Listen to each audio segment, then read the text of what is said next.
ময়মনসিংহের গৌরীপুরে বিএনপির মনোনীত প্রার্থী ও মনোনয়ন বঞ্চিত নেতার কর্মী সমর্থকদের মধ্যে সংঘর্ষে ছাত্রদল নেতা তানজিম আহমদ আবিদ মারা গেছেন। রোববার বিকেলে গৌরীপুর পৌর এলাকায় এই সংঘর্ষের সময় আহত হয়েছেন আরও অন্তত ২০ জন। এদের মধ্যে গুরুতর ৪ জনকে ময়মনসিংহ মেডিকেল কলেজ হাসপাতালে ভর্তি করা হয়েছে। বাবুল হোসেনের তথ্য ও নুরুজ্জামানের ছবিতে প্রতিবেদন। ময়মনসিংহ ৩ গৌরীপুর আসনে বিএনপির মনোনয়ন পেয়েছেন ইঞ্জিনিয়ার এম ইকবাল হুসাইন। তার কর্মী সমর্থকরা রোববার বিকেলে স্থানীয় ডিগ্রি কলেজ মাঠে সমাবেশের আয়োজন করে। অপরদিকে মনোনয়ন বঞ্চিত গৌরীপুর উপজেলা বিএনপির আহ্বায়ক আহমেদ তায়েবুর রহমান হিরনের কর্মী সমর্থকরা গৌরীপুর পৌর এলাকার ধানমহলে নারী সমাবেশের আয়োজন করে।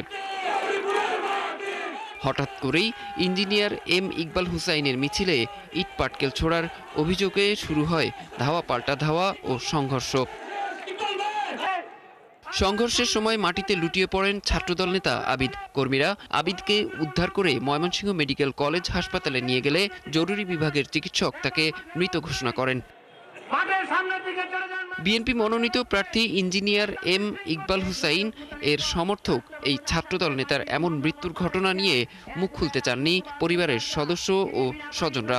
লোকমুখে শুনছি যে গৌরীপুরে নাকি দুই গ্রুপের সংঘর্ষ হয়েছে, ওইখানে ছিল। এখন ওইখানে কি হয়েছে এটা তো আর আমরা জানি না, আমরা তো ওইখানে ছিলাম না। আমরা অসুস্থ হয়েছে, স্ট্রোক করছে, এটুকুই জানি, শুনে মেডিকেল ইমার্জেন্সিতে আসছি, এই পর্যন্ত আমরা জানি। ইকবাল সাহেব যখন বলছে, আমি ইকবাল সাহেবের সাথে ছিলাম, তখন শুনলাম যে ছেলেটা মারা গেছে দাও পাল্টা দাওয়ার সময়। তবে ইকবাল হুসাইনের সমর্থকরা বলছেন পরিকল্পিত এই হত্যাকাণ্ডের পেছনে রয়েছে মনোনয়ন বঞ্চিত আহমেদ তায়েবুর রহমান হিরণ ও তার কর্মীরা।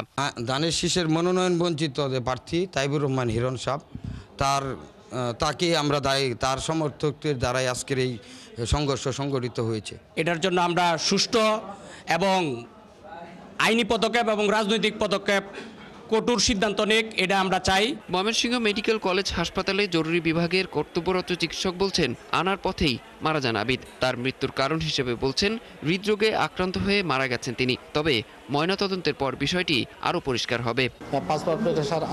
এবং হচ্ছে গিয়ে তার পিউপিল নন রিয়েক্টিং টু লাইট।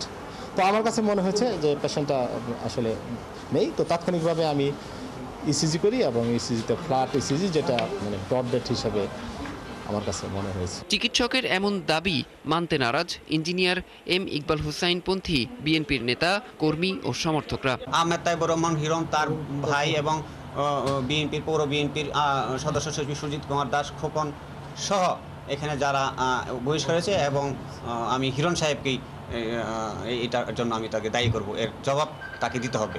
আর আমি দলের পক্ষে থেকে এই যে মানা রয়েছে এটার আমি একটা দৃষ্টান্তমূলক নিন্দা জানাই, পাশাপাশি এটার একটা শাস্তি চাই।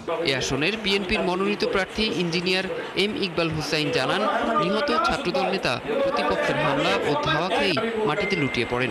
এ ঘটনার তদন্ত ও দোষীদের বিচার দাবি করেন তিনি। দৌড়ে আসছে শেল্টারের জন্য, মানে অন্য জায়গায় যার তার প্রোটেকশনের যে জায়গাটা আছে ওই পর্যন্ত আসার পরে পড়ে গেছে। তখন তারা ধরে নিয়ে আসছে, এখানে আনার পরে তাকে ডেড ডিক্লেয়ার করা হয়েছে। ময়মনসিংহের পুলিশ সুপার জানিয়েছেন মরদেহ ময়নাতদন্তের জন্য ময়মনসিংহ মেডিকেল কলেজ হাসপাতালে রাখা হয়েছে।